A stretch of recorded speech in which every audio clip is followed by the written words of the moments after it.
இந்த கதையில நம்ம பார்க்க போறது அர்ஜுனன் எப்படி சிவனிடமிருந்து பாசுபதஸ்திரம் பெற்றான். அர்ஜுனனின் கடும் தவம், இந்திரன் முதியவர் வேடத்தில் வந்து சோதனை செய்தது, முகாசுரன் பன்றி வடிவில் வருவது மற்றும் சிவன் கிராத வேடம் அணிந்து வந்து சோதனை செய்தது, இறுதியில் பாசுபதஸ்திரம் வழங்கியது அனைத்தையும் காணலாம். இந்த அவமானத்துக்கு முடிவு எப்போ வரும்? இப்பவே போய் எல்லாத்தையும் சிதைக்கணும். அவசரம் மட்டும் போர் வெல்லாது.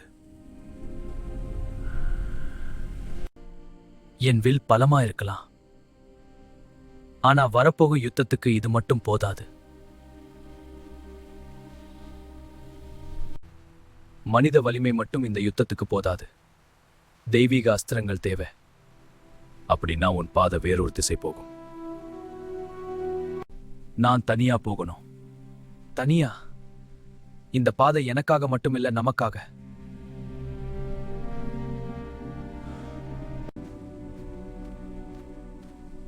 இந்த பயணம் வெறும் அஸ்திரத்துக்காக இல்ல, நம்ம எதிர்காலத்துக்காக.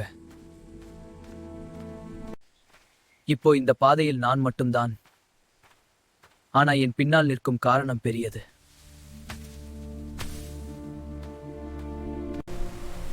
பாதை கடினமா இருக்கலாம்,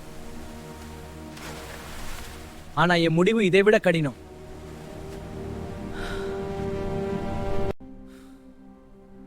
உடம்பு ஓய்வு கேக்குது, ஆனா என் நோக்கம் இன்னும் முன்னாடிதான் இருக்கு. கிருஷ்ணா, இந்த பாதை சரிதானே? என் மனம் தளராமல் இருக்க நீயே துணை. என்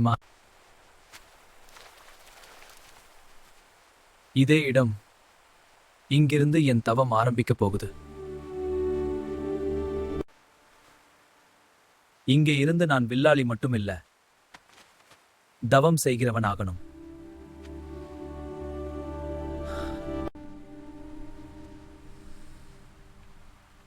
உடம்பு வலிக்கலாம் வரலாம், ஆனா என் மனம் சாயக்கூடாது.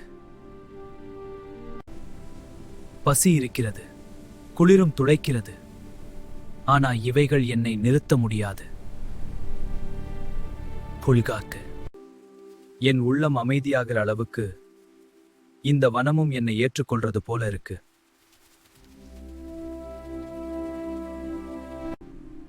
சிவபெருமான் என் மனச பார்க்கணும்.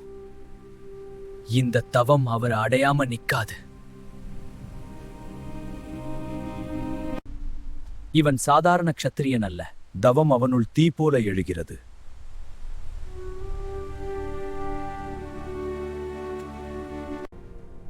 அவனுடைய தவம் மேலுலகத்தையும் தொடுகிறது.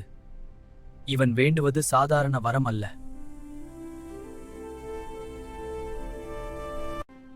அர்ஜுனன் மனம் இன்னும் சாயலையா?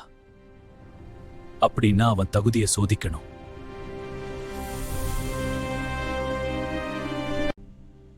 என் மனம் சிதறக்கூடாது.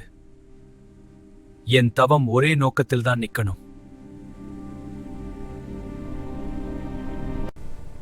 தவம் மட்டும் போதாது, அவனுடைய மனமும் நிலைக்கணும்.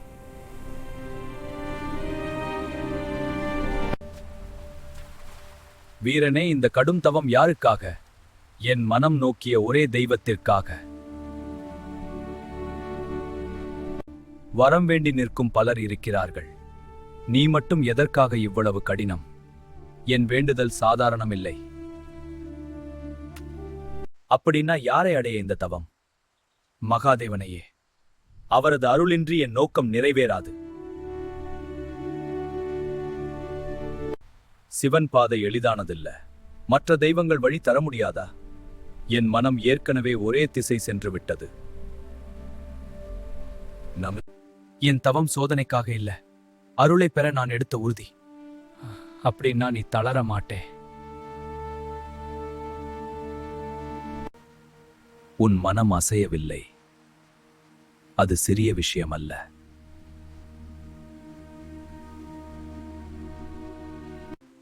உன் முயற்சி வெறும் பிடிவாதம் இல்ல, அதுக்குள் ஒரு உயர்ந்த நோக்கம் இருக்கு.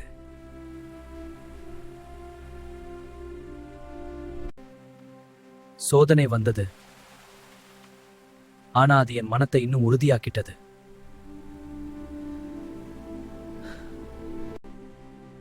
என் மூச்சை இப்போ தவமா மாறிட்டது. இதிலிருந்து நான் திரும்பி போக முடியாது.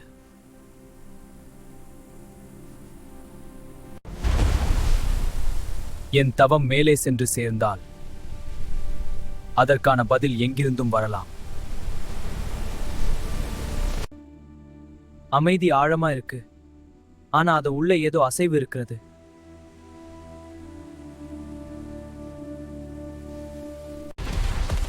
இந்த தவம் இங்கே முடிஞ்சாகணும். அவன் அமைதியை நான் சிதைக்கிறேன்.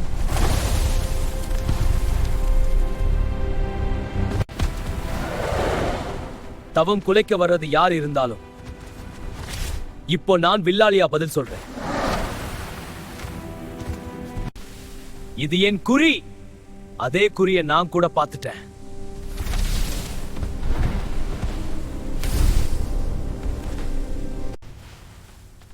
இந்த மிருகம் என் அம்பில் விழுந்தது. உன் அம்பா? அப்படின்னா என் அம்பு காத்திற்காக வந்ததா? இது என் இறை. நான் முன்னாடியே குறிவைத்தேன். குறிவைத்தது போதாது, விழ செய்தவன் யார் என்பதுதான் முக்கியம். நீ யாரிட பேசுறதுன்னு தெரிஞ்சு பேசு. காட்டுல பேருக்கு மதிப்பில்ல. அம்புதான் உண்மை சொல்லும். நான் யார் என்று தெரிந்தால் இப்படி நிக்க மாட்டே. நீ யார்னு சொல்லிக்கிறாய், ஆனா நான் முன்னாடி காண்றது ஒரு வில்லாளிதான். கோபம் வருது போல. அப்படி இருந்தா வில் மட்டும் இல்ல, மனசும் பலமா இருக்கணும். என்னை சோதிக்காதே. சரி, இப்போ அம்புதான் உண்மை சொல்கிறது. அதுக்குத்தான் நான் காத்திருந்தேன்.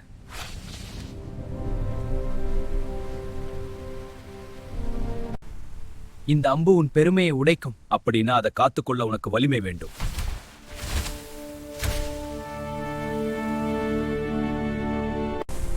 இப்படி நிற்கும் வேட நான் பார்த்ததே இல்ல. அதுக்காக தான் இன்னும் சுடு.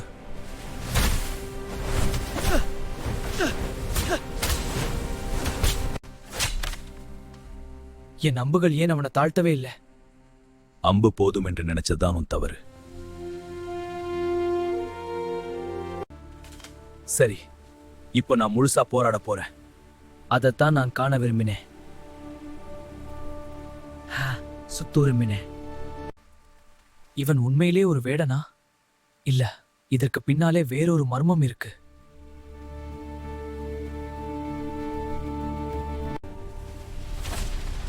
இவ்வளவு இருந்தும் அவன் அசையவே இல்லை. அதனால்தான் இன்னும் முழுசா வரவே இல்லை. நீ அம்பு போதலனா என் கையாலே தெரிஞ்சுக்க. அப்படித்தான் இப்போதான் போருக்கு வடிவம் வந்திருக்கிறது.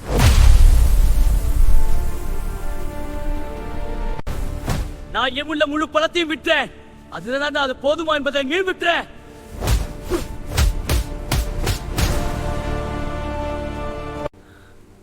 இவ்வளவு பலமா? இப்போதான் நீ உண்மையான கேள்வி கேட்க ஆரம்பிச்சிருக்க.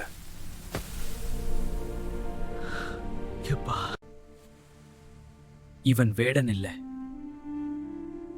என் முன் நிற்பது வேறொரு சக்தி.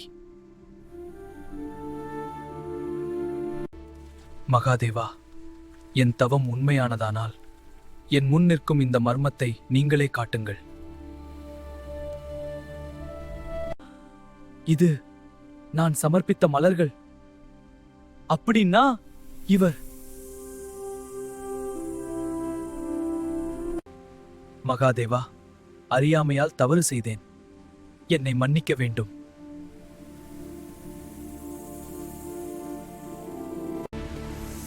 அர்ஜுனா, உன் தவம் என்னை வந்து சேர்ந்தது.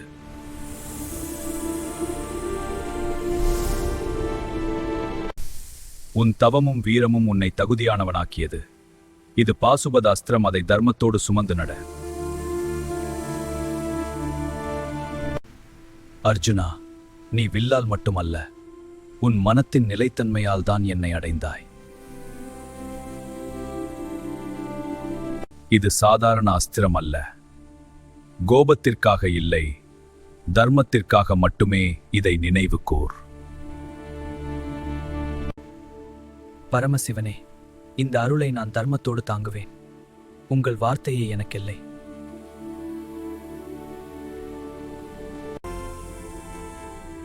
மனிதனாக வந்து இவ்வளவு உயரம் அடைந்தான்.